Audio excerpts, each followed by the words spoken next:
নাম ঘোষণা হতেই নোয়াপাড়াকে বাঁচানোর হুঁশিয়ারি বাম প্রার্থী গার্গী চট্টোপাধ্যায়ের। ইতিমধ্যেই বঙ্গে ভোটের দিনক্ষণ ঠিক করেছে জাতীয় নির্বাচন কমিশন। 2026 বিধানসভা নির্বাচনে বামফ্রন্টের প্রার্থী ঘোষণা করেছেন চেয়ারম্যান বিমান বসু। রাজ্যের 192টি আসনের প্রার্থী তালিকা ঘোষণা করেন তিনি। এর মধ্যে ব্যারাকপুর শিল্পাঞ্চলের অত্যন্ত গুরুত্বপূর্ণ বিধানসভা কেন্দ্র নোয়াপাড়া বিধানসভা কেন্দ্র।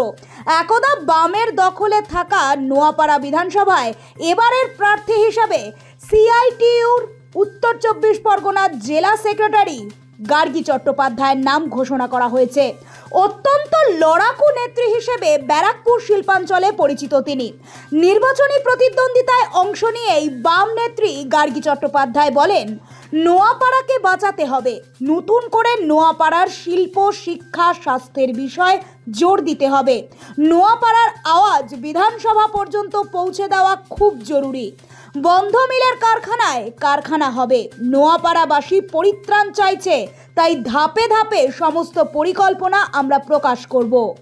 নোয়াপাড়াকে বাঁচাতে হবে। নোয়াপাড়ার শিক্ষা, নোয়াপাড়ার স্বাস্থ্য, নোয়াপাড়ার সংস্কৃতি, নোয়াপাড়ার বেকার যুবক যুবতীদের কর্মসংস্থান, সর্বোপরি পঞ্চায়েত পৌরসভায় যেভাবে ভোট লুট হয়েছে, দুর্নীতি এবং নোয়াপাড়ার যে সম্প্রীতির পরিবেশ ছিল, সেই সম্প্রীতির পরিবেশ রক্ষা করতে হবে। ব্যারাকপুর ক্যান্টনমেন্টে 10 বছর নির্বাচন হয় না। ওখানে নির্বাচন করার দাবি নিয়ে আমাদের এবারে ভোটে নেওয়া। গঙ্গার বাঁধ ভেঙে গেছে, বন্যা প্লাবিত হওয়ার আশঙ্কা যে কোনো মুহূর্তে। নদীতে দূষণ, খালগুলো সংস্কার করা হয় না। Ichhapur rifle factory, metal factory বেসরকারিকরণ হয়ে যাচ্ছে। সেই বেসরকারিকরণ রুখে দেওয়ার জন্য সিপিআইএমের জেতা এবং আওয়াজতলটা অত্যন্ত জরুরি। আমরা এবং শূন্য পদে নিয়োগ করতে হবে।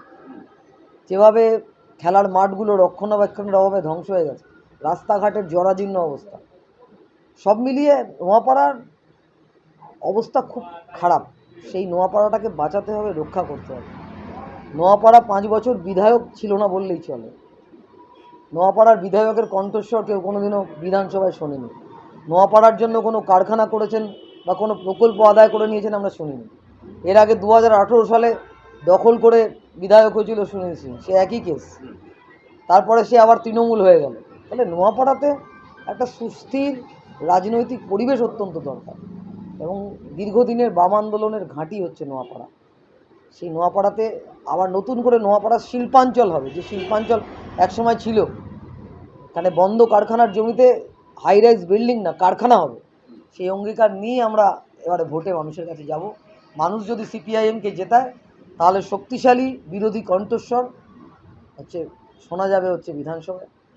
এবং আমরা মনে করছি যে নোয়াপাড়ার মানুষের কণ্ঠস্বর বিধানসভায় পৌঁছানো অত্যন্ত জরুরি। নোবেল বাংলা।